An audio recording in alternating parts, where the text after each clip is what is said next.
नमस्ते दोस्तों।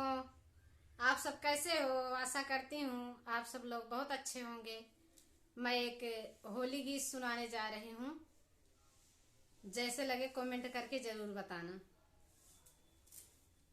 कान्हा भिटवा रे हो, कान्हा भिटवा पे गौआ चरा, माई घरे नहीं आवे।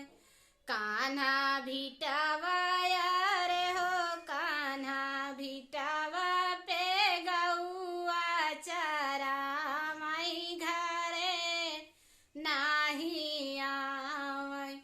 घर कई भोजन मावनी के माना ही ना भावई हो। घर कई भोजन मावनी के माना ही ना भावई हो।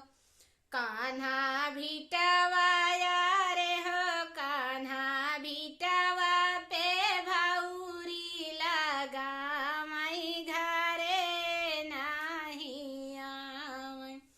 कान्हा भिटवा पे भौरी लगा, माई घरे नाही आवे।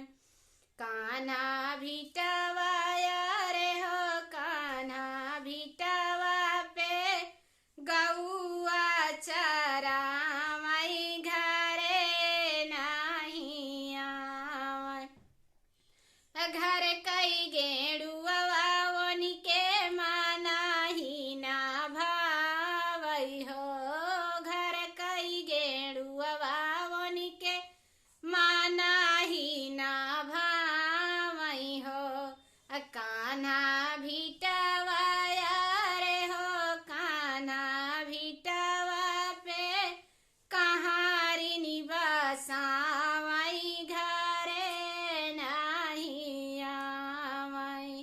कान्हा भिटवा रे हो, कान्हा भिटवा पे कहारी निवासा, माई घरे नाही आवे।